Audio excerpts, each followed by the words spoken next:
நீங்கள் இந்த கூட்டத்திற்கு வரும்பொழுது தொலைந்து போன ஆடுகளாய் வந்துவிட்டு திரும்பும் பொழுதும் தொலைந்து போன ஆடுகளாகவே செல்வீர்கள் என்றால் நான் உங்களுக்கு நண்பனாக இருக்க மாட்டேன்.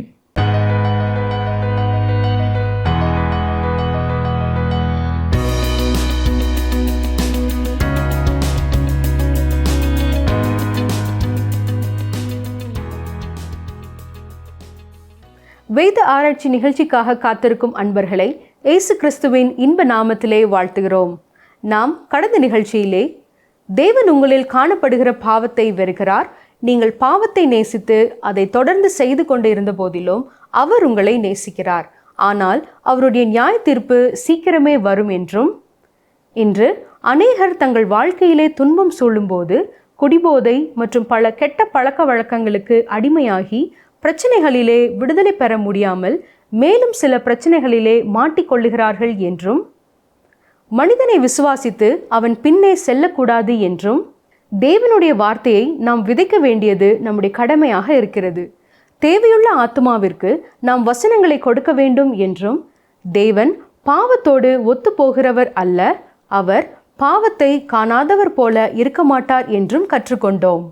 அதனைத் தொடர்ந்து இன்று நாம் ஏசாயா 6ஆம் அதிகாரம் 3ஆம் வசனம் முதல் 13ஆம் வசனங்கள் வரை கற்றுக்கொள்வோம்.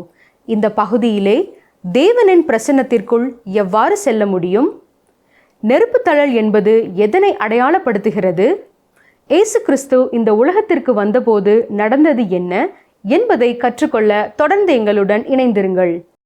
வேத ஆராய்ச்சி நிகழ்ச்சியை ஒவ்வொரு நாளும் தவறாமல் கேட்டு ஆசீர்வாதம் பெறுகிற உங்கள் ஒவ்வொருவருக்காகவும் கர்த்தரை துதிக்கிறோம். உங்கள் அன்பின் கடிதங்களுக்காக நன்றி கூறுகிறோம். இந்த வேத ஆராய்ச்சி நிகழ்ச்சியை நீங்கள் அநேகருக்கு அறிமுகம் செய்கிறீர்கள். கர்த்தர் நிச்சயம் உங்களையும் உங்கள் குடும்பத்தையும் ஆசீர்வதிப்பார். தொடர்ந்து ஏசாயா தீர்க்கதரிசியின் புத்தகத்தை நாம் சிந்திப்போம். ஏசாயா 6ஆம் அதிகாரம் 3ஆம் வசனம் முதல் 13ஆம் வசனம் வரை இன்று சிந்திக்க இருக்கிறோம். நேற்றைய தினத்திலே ஏசாயா தனது ஊழிய காலத்தின் ஆரம்பத்தை ஏசாயா 6ஆம் அதிகாரத்திலே எழுதியிருக்கிறார் என்பதை குறித்து சிந்திக்க துவங்கினோம். உசியா ராஜா மரணமடைந்த நாட்களிலே அவர் தேவாலயத்திற்குள்ளே கடந்து சென்றார். அங்கே உசியா ராஜா மரித்துவிட்டாலும் உயரமும் உன்னதமான சிங்காசனத்திலே தேவாதி தேவன் கர்த்தாதி கர்த்தா அரசாட்சி செய்கிறவராய் காணப்பட்டார் என்று சிந்தித்தோம். இப்பொழுது ஏசாயா 6ஆம் அதிகாரம் 3ஆம் வசனத்தை வாசிக்கிறேன்.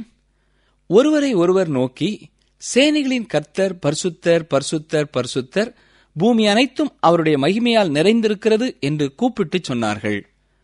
இங்கே நம் தேவனுடைய பரிசுத்தத்தையும் மகிமையையும் ஒரு ஓவியம் போல காண்கிறோம். அவர் உயரமும் உன்னதமுமான நிலைமையிலே இருக்கிறார். நாம் அவரை இந்த நிலையில் இன்று பார்த்தோமானால் நாம் நம்முடைய தாழ்வான வாழ்க்கையிலிருந்து விடுவிக்கப்படுவோம். மேலும் அவரை குறித்து மிகவும் தாழ்வாக எண்ணுகிறவர்களின் எண்ணமும் அகலும். ஏனென்றால் அநேகர் இயேசுவை சிலுவையிலே அறையப்பட்டவராக அல்லது ஒரு சாதாரண ஆடு மேய்ப்பவராக நினைக்கிறார்கள். அவர் ஒரு உயரமும் உன்னதமுமான சிங்காசனத்திலே வீற்றிருக்கிறவர் என்றதொரு தரிசனம் அநேகருக்கு இல்லை. அவ்வாறு காண்பது அவரால் எல்லாவற்றையும் செய்ய முடியும் என்றதொரு விசுவாசத்தை பெருக பண்ணும்.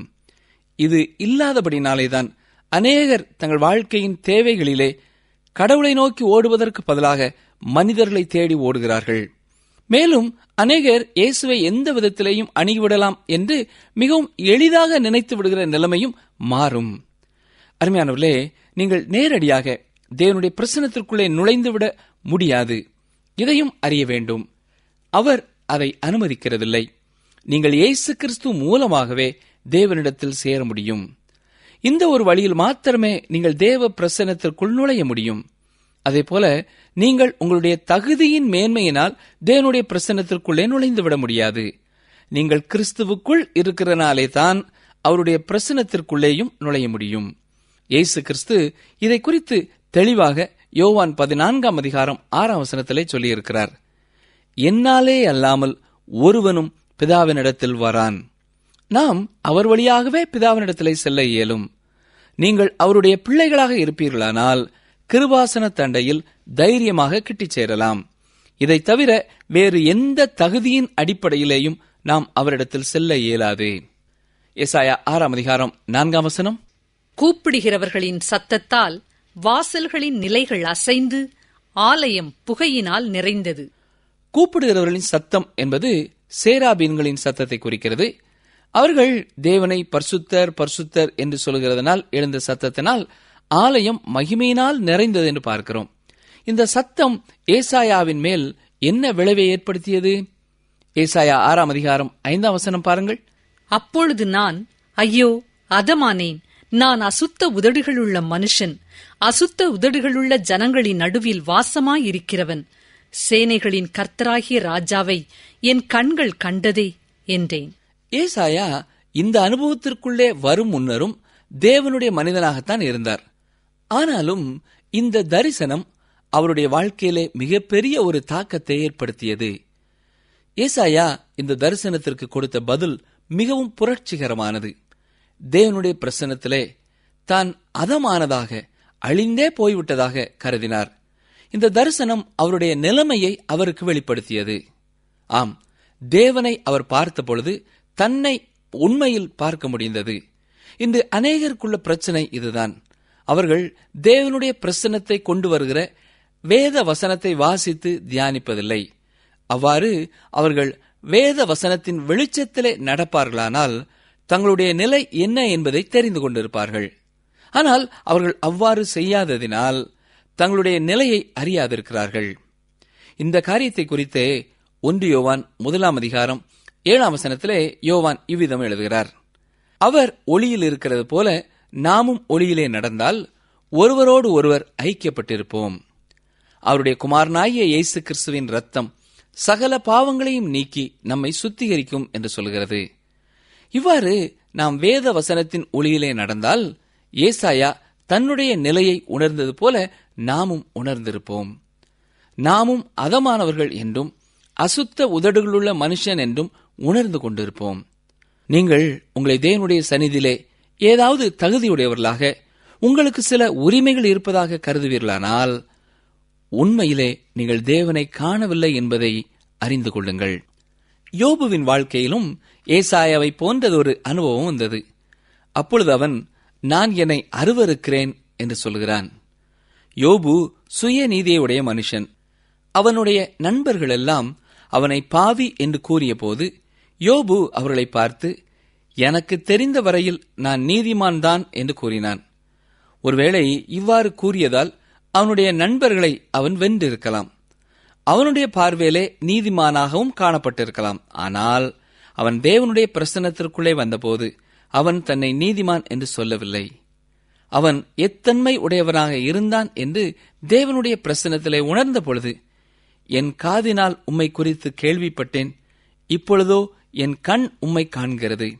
ஆகையால் நான் என்னை அருவருத்து தூளிலும் சாம்பலிலும் இருந்து மனஸ்தாபப்படுகிறேன் என்று சொல்கிறான். ஆம் அருமையானவர்களே, நீங்கள் தேவனுடைய வசனத்தின் வெளிச்சத்திலே நடப்பீர்களானால் நீங்கள் உங்கள் நிலைமையை அறிந்து கொள்வீர்கள். நீங்கள் தேவனுடைய பிள்ளையாயிருந்தும் கூட உங்கள் பாவங்களிலிருந்து கழுவப்பட இயேசு கிறிஸ்துவின் இரத்தம் இன்னும் தேவையாயிருக்கிறது என்பதை உணர்ந்து கொள்வீர்கள். இதைப்போல இன்னும் அநேக தேவ ஊழியர்கள் இப்படிப்பட்ட அனுபவத்தை உடையவர்களாக இருந்ததை வேதத்திலே நாம் பார்க்கலாம். அவர்கள் தேவனுடைய பிரசன்னத்திற்குள்ளே நுழைந்த பொழுது ஏசாயாவைப் போலவே பதில் உரைத்தார்கள். யோவான் பத்மு தீவில் இருந்தபோது, நான் அவரை கண்டபோது செத்தவனைப் போல அவருடைய பாதத்தில் விழுந்தேன் என்று வெளிப்படுத்தின விசேஷம் 1:17 எழுதியிருக்கிறார். தானியேல் கர்த்தரை கண்டபோது, நான் தனித்து விடப்பட்டு அந்த பெரிய தரிசனத்தை கண்டேன், என் பலனெல்லாம் போயிற்று, என் உருவம் மாறி வாடி போயிற்று, திடனற்று போனேன் என்று சொல்கிறார். சவுலாக இருந்து பவுலாக மாறியவரின் அனுபவம் இதுதான். பவுல் தேவனை சந்தித்த பிறகு தன்னை சுயநீதியுள்ள பரிசேயனாக நினைக்கவில்லை. ரட்சிப்பை பெற தேவையான ஒரு தொலைந்து போன பாவியாகவே தன்னை காண்கிறார். ஆகவே அவரால் பிலிப்பியர் 3:7 சொல்லப்பட்டிருக்கிறது போல கூற முடிந்தது, எனக்கு லாபமாயிருந்தவைகளோ அவைகளை கிறிஸ்துவுக்காக நஷ்டம் என்று எண்ணினேன் என்று சொல்கிறார். தனக்கு இயேசு கிறிஸ்து வேண்டும் என்ற தேவையை அப்போஸ்தலனாகிய பவுல் அறிந்திருந்தார். ஏசாயா 6ஆம் அதிகாரம் 6ஆம் வசனத்தை பாருங்கள். அப்பொழுது சேராபீன்களில் ஒருவன் பலிபீடத்திலிருந்து தன் கையிலே பிடித்த குறட்டால் ஒரு நெருப்புத் தழலை எடுத்து என்னிடத்தில் பறந்து வந்து. இந்த நெருப்புத் தழல் என்பது அணைந்து போன ஒன்றல்ல, அது தழலாக இருந்து கொண்டிருந்தது. அது பலிபீடத்திலிருந்து எடுத்துக்கொண்டு வரப்பட்டது என்று பார்க்கிறோம். பலிபீடத்திலே பாவம் நீக்குவதற்குரிய பலி செலுத்தப்படுகிறது. இது கிறிஸ்துவின் மரணத்தை அடையாளப்படுத்துகிறது. அடுத்த அதிகாரத்தில் நாம் இயேசு கிறிஸ்துவின் பிறப்பை குறித்த தீர்க்க தரிசனத்தை பார்க்கிறோம். அதாவது அவருடைய மானிட அவதாரம் நம்மை ரட்சிக்கப் போவதில்லை. அவருடைய சிலுவை மரணமே நம்மை ரட்சிக்கும். ஆகவே பலிபீடம் முன்பே சொல்லப்படுகிறது. அதுவே முக்கியம். கிறிஸ்துவின் மரணத்தையும் உயிர்த்தெழுதலையும் நம்புவதே விசுவாசத்தில் முக்கியமானது. ஏசாயாவின் வாழ்வை பரிசுத்தப்படுத்த கிறிஸ்துவின் பலியை அர்த்தப்படுத்தின பலிபீடத்திலிருந்து நெருப்புத் தழல் எடுத்துக் கொண்டு வரப்படுகிறது. மேலும் இந்த அணையாத நெருப்புத் தழல் என்றும் நம்மை சுத்திகரிக்கும் இயேசு கிறிஸ்துவின் இரத்தத்தையும் அடையாளப்படுத்துகிறது. ஏசாயா 6ஆம் அதிகாரம் 7ஆம் வசனத்தை பாருங்கள். அதனால் என் வாயைத் தொட்டு, இதோ இது உன் உதடுகளைத் தொட்டதினால் உன் அக்கிரமம் நீங்கி உன் பாவம் நிவிர்த்தியானது என்றான். ஏசாயாவின் பாவம் நிவிர்த்தியாக்கப்பட்டது. ஏன்? அவர் தன்னை அசுத்த உதடுகளுள்ள மனுஷன் என்று அறிக்கையிட்டதால். ஆக பாவ மன்னிப்பிற்கு அறிக்கையிடுதல் அவசியம் என்று பார்க்கிறோம். 1 யோவான் 1ஆம் அதிகாரம் 9ஆம் வசனம் சொல்கிறது, நம்முடைய பாவங்களை நாம் அறிக்கையிட்டால் பாவங்களை நமக்கு மன்னித்து எல்லா அநியாயத்தையும் நீக்கி நம்மை சுத்திகரிப்பதற்கு அவர் உண்மையும் நீதியுமுள்ளவராயிருக்கிறார். இந்த நெருப்புத் தழல் இயேசு கிறிஸ்துவையும் அவருடைய இரத்தத்தையும் அர்த்தப்படுத்துகிறது என்று பார்த்தோம். இயேசு கிறிஸ்துவே உயரமும் உன்னதமுமான சிங்காசனத்தில் வீற்றிருக்கிறார். அவரே சிலுவையிலே உயர்த்தப்பட்டார். அவர் உயர்த்தப்பட வேண்டியது மிகவும் அவசியமாயிருக்கிறது. ஏனென்றால் அவர் நம்மில் ஒருவராய் இருக்கும்படிக்கு பூமிக்கு இறங்கி வந்தார். அவர் உலகத்தின் பாவத்தை சுமந்து தீர்க்கிற தேவ ஆட்டுக்குட்டியாக ஆகும்படி அவ்வாறு இறங்கி வந்தார். ஏசாயாவின் உதடுகள் சுத்தமாக்கப்பட்டதை இங்கே பார்க்கிறோம். பாவ மன்னிப்பை குறித்த ஒரு வரைபடத்தையே இது நமக்கு காண்பிக்கிறது. உள்ளான மனிதனில் என்ன நடக்கிறது என்பதை வெளிப்பிரகாரமாக காண்பிக்கிறது. இருதயத்தில் உள்ளவை உதடுகள் வழியாக வெளியேறுகின்றன. உதடுகள் சுத்திகரிக்கப்படுமாயின் இருதயமும் சுத்திகரிக்கப்படும் என்பதுவே இதன் அர்த்தமாகிறது. புதிய ஏற்பாட்டிலே அதமானேன் என்ற அர்த்தத்தில் தன் நிலையை கூறின ஒரு மனிதனை பார்க்கிறோம். அவர்தான் அப்போஸ்தலனாகிய பவுல். ரோமர் 7ஆம் அதிகாரம் 27ஆம் வசனத்திலே இவ்விதமாய் அதை அறிக்கையிடுகிறார். நிர்பந்தமான மனுஷன் நான், இந்த மரண சரீரத்தினின்று யார் என்னை விடுதலையாக்குவார்? பவுல் இந்த வார்த்தை சொல்லும்போது அவன் பாவியான மனுஷன் அல்ல, தேவனுடைய பரிசுத்த மனிதன். தன்னுடைய பலத்தால் தேவனுக்காக வாழ முடியவில்லை என்று அறிந்தபோது இவ்வாறு கூறுகிறார். ஆவியிலே நடக்க வேண்டும். அதாவது பவுல் பரிசுத்த ஆவியானவரின் உதவியோடேயே தேவனுக்காக வாழ முடியும் என்று தேவனிடத்திலே கற்றுக்கொண்டார். கர்த்தருடைய கிருபையினாலேயே நாம் தேவனுக்காக வாழ முடியும்.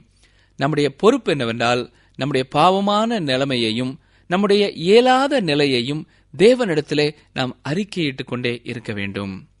இதனால் தேவன் நம்மீது பிரியப்படுவார். ஆகவே தேவனுடைய சந்நிதியிலே சென்று தினமும் பாவ மன்னிப்பாகிய மீட்பை பெற்று நம்முடைய வாழ்வை மீண்டும் மீண்டும் உயிர்ப்பிப்பது அவசியம். ஏசாயாவின் உதடுகள் சுத்தமாக்கப்பட்ட பின் அங்கே ஒரு காரியம் நடக்கிறது. பாருங்கள், ஏசாயா 6ஆம் அதிகாரம் 8ஆம் வசனம். பின்பு யாரை நான் அனுப்புவேன்? யார் நமது காரியமாய்ப் போவான் என்று உரைக்கிற ஆண்டவருடைய சத்தத்தை கேட்டேன். அதற்கு நான், இதோ அடியேன் இருக்கிறேன், என்னை அனுப்பும் என்றேன். இந்த சுத்திகரிப்பு நடந்து முடிக்கும் வரை கர்த்தருடைய அழைப்பின் சத்தம் ஏசாயாவிற்கு கேட்கவில்லை என்பதை கவனித்து பாருங்கள். அருமையானவர்களே, இன்றும் கூட அநேகர் தேவனுடைய அழைப்பின் சத்தத்தை உணராதவர்களாக இருக்கிறார்கள். கர்த்தருக்காக எதையாவது செய்யும்படி அவர் அழைக்கிறதை அவர்கள் உணர முடியாதபடி காணப்படுகிறார்கள். காரணம் என்ன? அவர்கள் சுத்திகரிக்கப்படவில்லை. ஆகவே இவ்வளவு பெரிய தேவை இருப்பதை அவர்கள் உணராதிருக்கிறார்கள். தேவன் சுத்திகரிக்கப்படாத பாத்திரங்களை, சுத்திகரிக்கப்படாத மனிதர்களை பயன்படுத்துவதில்லை. சிலர் பாவத்தில் வாழ்ந்த போதும் தேவன் கிருபையாக அவர்களை ஆசீர்வதித்துக் கொண்டிருக்கிறார். ஆனால் ஒரு நாளில் அவர்களை அவர்களுடைய பாவத்திற்காக நியாயமும் தீர்ப்பார். அது உடனடியாக அல்லது தாமதமாக இருக்கலாம். அதே வேளையிலே ஆசீர்வாதமான நிலைமையிலே இருப்பதனால் தாங்கள் தேவனால் பயன்படுத்தப்படுகிற பாத்திரங்கள் என்றோ தங்களை தேவன் ஏற்றுக்கொண்டு விட்டார் என்றோ அவர்கள் நினைக்கக்கூடாது. தேவன் அழுக்கான பாத்திரங்களை பயன்படுத்துவதில்லை. நீங்கள் தேவனிடத்திலே வந்து பாவ மன்னிப்பை பெற்றுக் கொள்ளும் போதே அவரால் பயன்படுத்தப்படுவீர்கள். அப்பொழுதே உங்களுக்கு ஆத்தும பாரம் வரும். கர்த்தருக்காக எதையாவது செய்ய வேண்டும் என்ற விருப்பம் அப்பொழுதுதான் வரும். அவருடைய அழைப்பின் குரல் உங்கள் செவிகளிலே அப்பொழுதுதான் தொனிக்கும். யாரை நான் அனுப்புவேன், யார் நமது காரியமாய் போவான் என்று உரைக்கிற ஆண்டவருடைய சத்தத்தை ஏசாயா கேட்டார். இங்கே யார் நமது காரியமாய் போவான் என்று பன்மையிலே சொல்லப்பட்டிருக்கிறதை கவனியுங்கள். இது திருத்துவத்தை குறிக்கிறதா இருக்கிறது. பிதா, குமாரன், பரிசுத்த ஆவியானவரை சேர்த்து குறிக்கும் வண்ணமாக நமது என்று சொல்லப்படுகிறது. இதற்கு ஏசாயா, இதோ அடியேன் இருக்கிறேன், என்னை அனுப்பும் என்று பதில் சொல்லுகிறார். ஏசாயா முதலாவதாக தேவனுடைய அழைப்பை கேட்கிறார். உடனே சுத்திகரிக்கப்பட்ட மனிதனாக, ஆண்டவரே நான் வருகிறேன் என்று சொல்லுகிறார். இன்றும் கூட அநேகர், கர்த்தாவே எங்களுடைய சபையிலே மாற்றத்தை தாரும், எங்கள் சபையிலே உயிர் மீட்சியை கொண்டு வாரும் என்று ஜெபிப்பார்கள். ஆனால் அவர்கள் முதலாவது சுத்திகரிக்கப்பட்டு தேவனோடு உள்ள உறவிலே தங்களை சரி செய்து கொள்ள வேண்டும் என்று எண்ண மாட்டார்கள். அவர்களுடைய உதடுகளை முதலாவது நெருப்பு தழல் தொட வேண்டும். அவர்கள் தங்கள் பாவத்தை அறிக்கை செய்து மன்னிப்பை பெற வேண்டியது அவசியம். இது அவர்கள் வாழ்க்கையிலே நடைபெறாத வரை அவர்கள் தேவனுக்காக, ஆலயத்திற்காக செய்கிற பணியினாலே, ஊழியத்தினாலே எந்த பிரயோஜனமும் ஏற்படாது. தொடர்ந்து ஏசாயாவிற்கு கொடுக்கப்படுகிற ஊழிய பொறுப்பை பாருங்கள். ஏசாயா 6:9. அப்பொழுது அவர், நீ போய் இந்த ஜனங்களை நோக்கி, நீங்கள் காதார கேட்டும் உணராமலும் கண்ணார கண்டும் அறியாமலும் இருங்கள் என்று சொல். ஏசாயாவிற்கு கொடுக்கப்பட்ட இந்த செய்தி மிகவும் வித்தியாசமானது. அவர்களுடைய அழிவை முன்னறிவிக்கும்படி ஆண்டவர் அவனை அனுப்புகிறார். மேசியாவின் வருகையின் போது அவர்கள் இவ்விதமாக காணப்படுவார்கள் என்பதற்கு முன்னடையாளமாக இது சொல்லப்படுகிறது. இந்த ஜனங்கள் என்பது இஸ்ரவேல் ஜனங்களை குறிக்கிறது. ஏசாயா 6:10. இந்த ஜனங்கள் தங்கள் கண்களினால் காணாமலும் தங்கள் காதுகளினால் கேளாமலும் தங்கள் இருதயத்தினால் உணர்ந்து குணப்படாமலும் நான் அவர்களை ஆரோக்கியமாக்காமலும் இருக்க நீ அவர்கள் இருதயத்தை கொளுத்ததாக்கி அவர்கள் காதுகளை மந்தப்படுத்தி அவர்கள் கண்களை மூடிப்போடு என்றார். இந்த வசனத்தை பார்த்தவுடன் உங்களுக்கு வித்தியாசமாக தோன்றலாம். குருடர், செவிடர், இருதய கடினமான மக்கள் மத்தியிலே தீர்க்கதரிசி அனுப்பப்பட்டது போல காணப்படலாம். தேவன் யாருடைய இருதயத்தையும் கடினப்படுத்துகிறவரோ, கண்களை காணாதபடி குருடாக்குகிறவரோ, காதுகளை கேளாதபடி செய்கிறவரோ அல்ல. மக்களே தேவனுடைய வார்த்தைகளை கேளாதபடி செவிகளை அடைத்துக் கொள்கிறார்கள். அவருடைய மகத்துவங்களையும் அற்புதங்களையும் பாராதபடி தங்கள் கண்களை வேண்டுமென்றே மூடிக்கொள்கிறார்கள். தேவன் இருக்கிறார் என்று அறிந்தும் இருதயத்தை கடினப்படுத்துகிறவர்களாக இருப்பார்கள். ஆகவே தேவன் தம்முடைய வசனத்தை அனுப்பி அவர்கள் இன்னும் தங்கள் கண்களை மூடிக்கொள்ளவும், காதுகளை அடைத்துக் கொள்ளவும், இருதயத்தை கடினப்படுத்திக் கொள்ளவும் ஒப்புக் கொடுக்கிறார். ஏனென்றால் அவர்கள் அதை தெரிந்து கொண்டார்கள். அக்கிரமம் செய்கிறவனை இன்னும் அக்கிரமத்திலே பெருக விட்டு விடுகிறார். ஏசாயாவின் முக்கியமான வேலை இதுதான். அவன் வெளிச்சமான தேவ செய்தியை மக்களுக்கு எடுத்துச் செல்ல வேண்டும். அவ்வாறு வெளிச்சம் அவர்களிடத்தில் வரும்பொழுது அது அவர்களின் பார்வையற்ற தன்மையை வெளிப்படுத்தும். இருளிலே இருக்கும் பொழுது அவர்கள் பார்வை அற்றவர்களா இல்லையா என்பது தெரியாது. மத்தேயு 13:14-15 இயேசு கிறிஸ்து என்ன சொல்லியிருக்கிறார் பாருங்கள். ஏசாயாவின் தீர்க்க தரிசனம் அவர்களிடத்தில் நிறைவேறுகிறது. அதாவது, காதார கேட்டும் உணராதிருப்பீர்கள், கண்ணார கண்டும் அறியாதிருப்பீர்கள். இந்த ஜனங்கள் கண்களினால் காணாமலும், காதுகளினால் கேளாமலும், இருதயத்தினால் உணர்ந்து மனம் திரும்பாமலும், நான் அவர்களை ஆரோக்கியமாக்காமலும் இருக்கும்படியாக அவர்கள் இருதயம் கொழுத்திருக்கிறது. காதால் மந்தமாய் கேட்டு தங்கள் கண்களை மூடிக்கொண்டார்கள் என்பதே. இந்த விளக்கத்தை சற்றே கவனியுங்கள். ஒருவர் தன்னுடைய வீட்டின் பின்பகுதியிலே உள்ள வைக்கோற் போருக்கு இரவிலே செல்லும் பொழுது விளக்கோடு செல்கிறார் என்று வைத்துக் கொள்ளுங்கள். அவ்வாறு செல்லும் பொழுது 2 காரியங்கள் நடைபெறுகிறது. விளக்கு வெளிச்சத்தை கண்டவுடன் எலிகள் ஓட ஆரம்பிக்கின்றன. மற்றொரு காரியம், அதை கண்டவுடன் சேவல் மற்றும் கூட்டில் இருக்கும் பறவைகள் இனிமையான குரலை எழுப்ப ஆரம்பிக்கின்றன. எலிகள் ஓடுகின்றன, பறவைகள் பாடுகின்றன. இந்த 2 செய்கைகளும் வெளிச்சத்தை பார்த்தவுடன் நடைபெறும் காரியங்கள். இந்த வெளிச்சம் எலியை எலியாக உருவாக்குகிறதா? இல்லை, எலியை தான் ஒரு எலி என்பதை உணர வைத்தது. வெளிச்சம் வரும் முன்னரே அது எலியாகத்தான் இருந்தது. ஆனால் வெளிச்சம் வந்த பிறகு அது தன் நிலைமையை உணர்ந்து ஆபத்திற்கு பயந்து ஓடுகிறது. ஆனால் பறவைகள் ஆனந்த சத்தமிடுகிறது. இயேசு கிறிஸ்துவும் உலகத்திற்கு ஒளியாக வந்தார். அவர் ஒளியாக வந்ததால் எலிகள் ஓடின, பறவைகள் பாடின. 2 விதமான செய்கைகள் உலகத்திலே மனுமக்கள் மத்தியிலேயும் நடைபெறுகின்றன. இதே காரியத்தை விளக்குகிற மற்றொரு நிகழ்ச்சியையும் பாருங்கள். மேற்கு வர்ஜீனியா என்ற இடத்திலே ஒருமுறை சுரங்கத்திலே தீ விபத்து ஏற்பட்டு அநேக பணியாளர்கள் குகைக்குள்ளேயே மாட்டிக்கொண்டார்கள். மீட்பு பணியிலே வீரர்கள் ஈடுபட்டு இறுதியிலே அவர்களை பல நாட்கள் கழித்து மீட்டு எடுத்தார்கள். அப்பொழுது வீரர்கள் கையிலே விளக்குகளை கொண்டு சென்றிருந்தார்கள். ஆனாலும் உள்ளே மாட்டியிருந்தவர்களிலே ஒருவர், நீங்கள் ஏன் விளக்கை கொண்டு வரவில்லை என்று கேட்டார். எல்லாரும் குழப்பமடைந்தனர். பிறகு கண்டுகொண்டனர். நடந்த காரியம் என்ன தெரியுமா? அவர் கண் பார்வையை இழந்திருந்தார். வெளிச்சத்தை கொண்டே அவர் கண் பார்வை இழந்துவிட்டார் என்பது கண்டுபிடிக்கப்பட்டது. தேவன் யாருடைய இருதயத்தையும் கடினப்படுத்துகிறவர் அல்ல. வெளிச்சம் பிரகாசிக்கும் போது ஒவ்வொரு தனிப்பட்ட நபரும் எப்படிப்பட்டவர் என்று வெளிப்படுத்தப்படுகிறது. ஏசாயாவின் பொறுப்பு அப்படிப்பட்டதே. ஆகவேதான் இயேசு கிறிஸ்துவும் இந்த பகுதியை மேற்கோளாக எடுத்து காட்டினார். அப்போஸ்தலனாகிய பவுல் எழுதும் பொழுது 2 கொரிந்தியர் 2ஆம் அதிகாரம் 14ஆம் வசனம் முதல் 16ஆம் வசனம் வரை இவ்விதமாய் கூறியிருக்கிறார். கிறிஸ்துவுக்குள் எப்பொழுதும் எங்களை வெற்றி சிறக்க பண்ணி எல்லா இடங்களிலேயும் எங்களை கொண்டு அவரை அறிகிற அறிவின் வாசனையை வெளிப்படுத்துகிற தேவனுக்கு ஸ்தோத்திரம். ரட்சிக்கப்படுகிறவர்களுக்குள்ளேயும் கெட்டுப்போகிறவர்களுக்குள்ளேயும் நாங்கள் தேவனுக்கு கிறிஸ்துவின் நற்கந்தமாயிருக்கிறோம். கெட்டுப்போகிறவர்களுக்குள்ளே மரணத்திற்கேதுவான மரண வாசனையாகவும் ரட்சிக்கப்படுகிறவர்களுக்குள்ளே ஜீவனுக்கேதுவான ஜீவ வாசனையாகவும் இருக்கிறோம். இவைகளை நடப்பிக்கிறதற்கு எவன் தகுதியானவன்?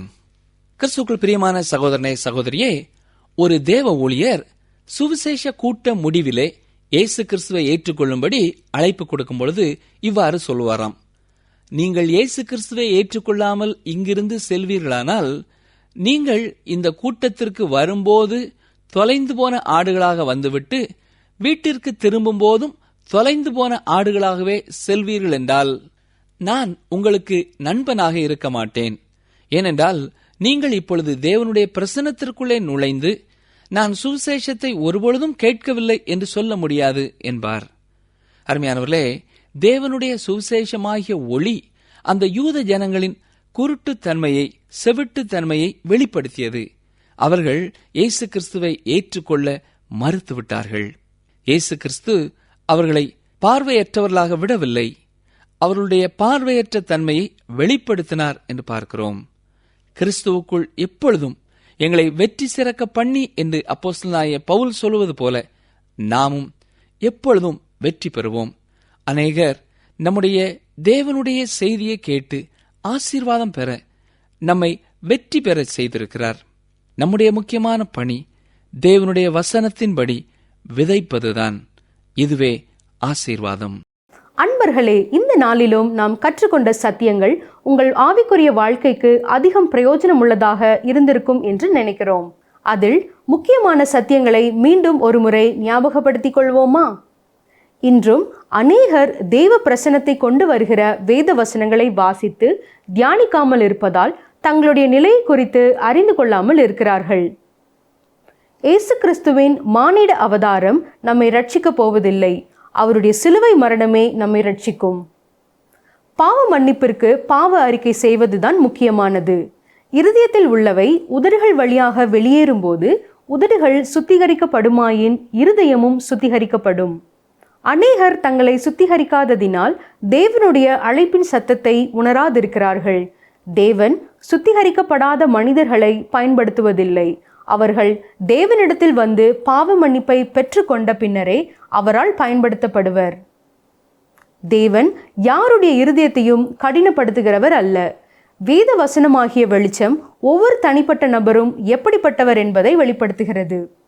நன்றி நேயர்களே, மீண்டும் அடுத்த நிகழ்ச்சியிலே சந்திப்போம். கர்த்தர் உங்களை ஆசீர்வதிப்பாராக. ஆமென். உங்கள் துக்கம் சந்தோஷமாக மாறும். யோவான் 16:20 பின்பாகம்.